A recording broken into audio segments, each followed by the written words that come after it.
Nous, forces de défense et de sécurité, avons décidé de mettre fin au régime que vous connaissez. 26 juillet 2023, le destin d'un Nigérien bascule dans une révolution populaire portée par le peuple et appuyée par les militaires réunis au sein du Conseil national pour la sauvegarde de la patrie. Frontières aériennes et terrestres fermées, constitution suspendue, couvre-feu instauré, protocole habituel dans un mouvement de révolution, le 4e du genre en Afrique de l'Ouest depuis 2020, après le Mali, le Burkina Faso, la Guinée. À l'international, les condamnations ne tardent pas. Chacun y va en fonction des enjeux, le Niger étant un partenaire stratégique, important allié pour bon nombre de pays occidentaux, au premier rang desquels la France. Les États-Unis soutiennent résolument le président Bazoum. Nous demandons sa libération immédiate et condamnons toute tentative de prendre le pouvoir par la force. La France est préoccupée par les événements en cours au Niger et suit attentivement l'évolution de la situation. Elle condamne fermement toute tentative de prise de pouvoir par la force. D'abord, je veux dire ici avec beaucoup de clarté que la France condamne absolument, avec la plus grande fermeté, ce coup d'État militaire contre un dirigeant démocratiquement élu, courageux, et qui fait pour son pays les réformes et les investissements dont il a besoin. Et que nous accompagnons comme nous avons accompagné son prédécesseur depuis le début. Ce coup d'État est parfaitement illégitime. Ah oui, Monsieur le Président, une façon de nous dire qu'il y en a que vous avez légitimés et adoubés sur le continent africain. C'est aussi ça, défendre les dirigeants démocratiquement élus. Le 2 poids 2 mesures face à ces différents putschs militaires. Dans cet imbroglio, il y en a qui, au lieu d'interroger les causes des changements anticonstitutionnels, vont au-delà de simples condamnations et sanctions pour des mesures plus radicales. Avec le Bénin, dont je suis le président voisin du Niger également, nous ne prenons la chose au sérieux et n'agissons rapidement. Je crois que tous les moyens seront utilisés au besoin pour que l'ordre constitutionnel soit rétabli au Niger. Cette attitude belliqueuse, dangereuse et périlleuse n'aura d'autre résultat que le massacre de la population nigérienne et le chaos. Aussi, le CNSP prend-il à témoin l'opinion nationale et internationale sur les conséquences qui découleront de toute intervention militaire étrangère. Sanctions financières et économiques. Intervention militaire pour rétablir Mohamed Bazoum dans ses fonctions de chef d'État. Un autre scénario tiré d'un film de science-fiction. Les mêmes causes produisant les mêmes effets, le 30 août 2023, un autre régime bascule. Cette fois, nous sommes au Gabon. Au nom du peuple gabonais et garant de la protection des institutions, avons décidé de défendre la paix en mettant fin au régime en place. Et que dire du régime Bongo, renversé à son tour? Au-delà de simples condamnations, personne étrangement ici ne parle d'une intervention militaire pour déloger les nouvelles autorités réunies au sein du comité pour la transition et la restauration des institutions. Quoi qu'il en soit, tous ces événements traduisent un fait, l'échec de la pseudo-démocratie imposée aux pays africains. La prise de pouvoir par les militaires étant considérée dans un tel contexte comme un gage de retour à la souveraineté, une libération vis-à-vis d'un lien de subordination envers les puissances impérialistes, au premier rang desquelles la France. L'année 2023 a surtout été marquée par cette date, celle du 14 novembre 2023. Une date historique pour un peuple qui, grâce à la vision de ses dirigeants et à la vaillance de ses forces de défense et de sécurité, réaffirme son attachement à ses idéaux de paix et de souveraineté. Aujourd'hui, 14 novembre, grâce à Allah, en raison du courage et de la détermination de nos femmes, un raid a été mené depuis quelques jours en direction de Kidal et de lourdes pertes infligées aux groupes armés terroristes. Aujourd'hui, nos forces armées et de sécurité se sont emparées de Kidal. Le communiqué officiel du colonel Assimi Goïta, lu à la télévision nationale, donne une saveur particulière à ce succès retentissant dont l'écho résonne comme un triomphe. Je n'appelle pas ça une victoire. La victoire était tout le temps dans mon camp. Il y avait les traîtres qui étaient devant moi. Je n'ai jamais douté à mon armée. Je savais que ça allait arriver ce jour. Et ce jour-là, c'est ce 14 novembre 2023. C'est l'impossible qui est devenu le possible aujourd'hui. Parce que beaucoup de gens pensaient qu'on ne pouvait pas du tout reconquérir Kidal. Mais Dieu merci, ça a été dit, ça a été fait. Alhamdulillah. Donc je suis comblé déjà, comblé de fierté. L'armée était attendue à Kidal il y a longtemps.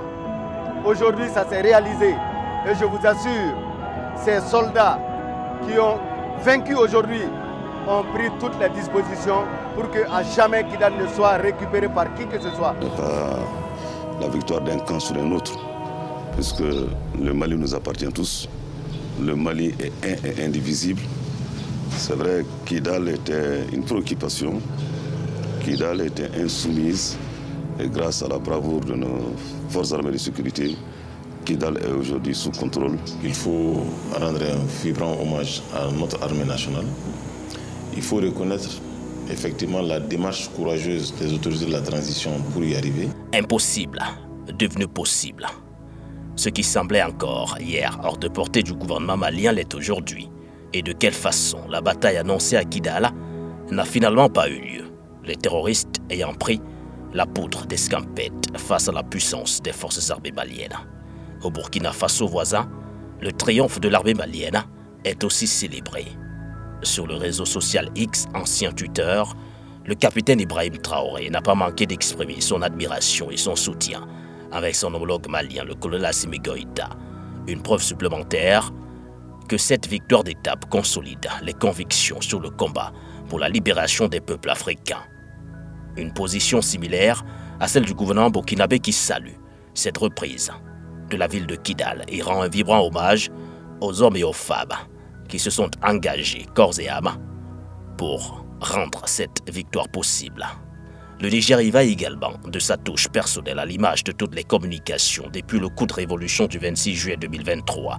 C'est le porte-parole du Conseil national pour la sauvegarde de la patrie, le colonel-major Amadou Abdraman qui s'y colle. Le gouvernement et le peuple nigérien ont appris avec une immense joie la libération de Kidal, le mardi 14 novembre 2023, par les forces armées maliennes, FAMA. Cette ville martyre était restée sous le joug des terroristes et leurs sponsors, responsables de la déstabilisation du Mali, ainsi que l'ensemble du Sahel depuis plusieurs années. Mais bien au-delà des réactions des autorités de l'Alliance des États du Sahel, c'est désormais l'attitude de la communauté internationale qui est scrutée de près. Les réactions de tous ceux qui, sur des médias mainstream, avaient prédit l'échec des forces armées maliennes dans leur lutte contre les groupes armés terroristes. Cette communauté internationale qui a sous-estimé la capacité du pouvoir de Bamako à faire face à ces problèmes de sécurité. La vraie actualité du Sahel va être désormais, évidemment, la résurgence massive du risque terroriste. Massive.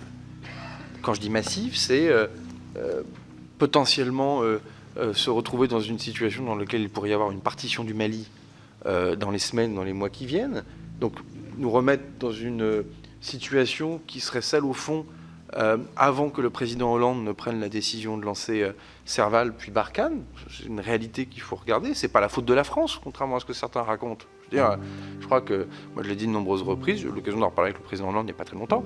Tout ça, ce sont de bonnes décisions qui ont été prises. Et oui, il n'est donc pas péjoratif d'affirmer sans embâche que le colonel Assimi Goïta et le peuple malien viennent de clouer le bec à tous ces experts en sécurité et pseudo-ministres des armées qui évoquaient une résurgence du risque terroriste dans le Sahel, avec à la clé la partition du Mali.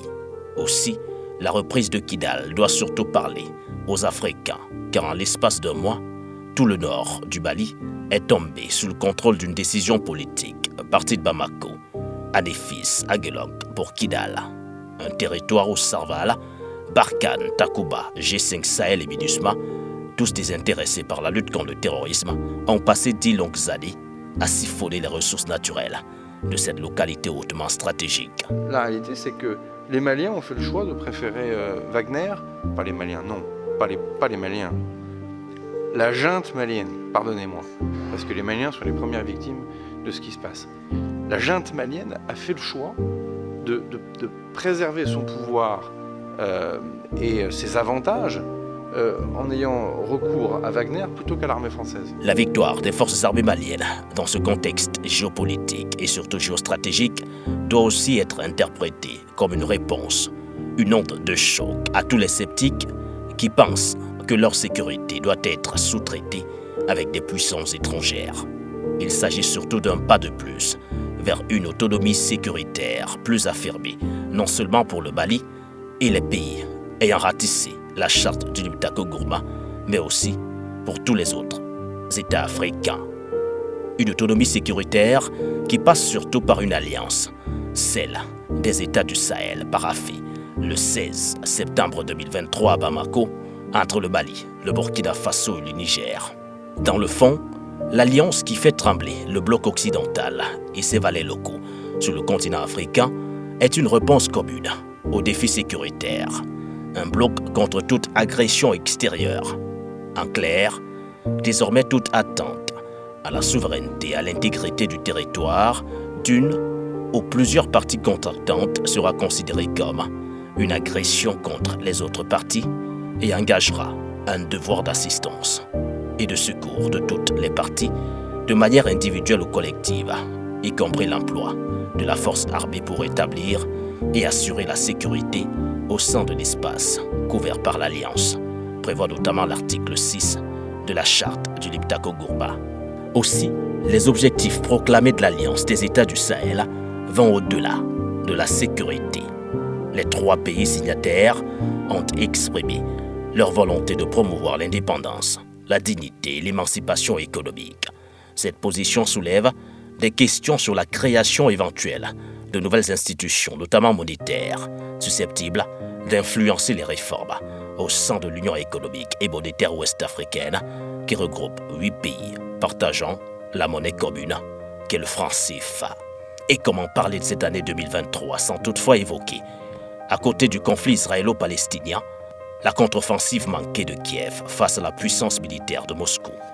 Un revers qui, associé à un éventuel lâchage américain, devrait constituer un tournant dans cette opération spéciale militaire, alors que Kiev a reconnu l'échec de sa contre-offensive, et ce malgré le soutien européen, la fin du flux d'aide venant des États-Unis compromet la capacité de l'armée ukrainienne à résister à la Russie. Plus encore, elle annule les efforts consentis par Washington depuis février 2022, humiliant la puissance américaine à la crédibilité géopolitique engagée par le pseudo-leadership assumé face à la Russie à travers des milliards d'aides budgétaires, mais aussi de sévères sanctions économiques, notamment contre les hydrocarbures russes. L'incapacité de la Maison-Blanche à mobiliser le soutien financier nécessaire à la poursuite de la riposte ukrainienne amorce un revers historique dans la dernière séquence du bras de fer que se livrent les États-Unis et la Russie. Et qu'en est-il alors de l'Afrique? Le continent a surtout brillé par son engagement dans la résolution du conflit, avec une mission de paix conduite par le président sud-africain Cyril Ramaphosa, une initiative saluée et qualifiée d'historique. Le voyage de dirigeants africains en Ukraine et en Russie décrit comme inédit, une première pour des dirigeants africains lancés dans une mission de paix au-delà du continent.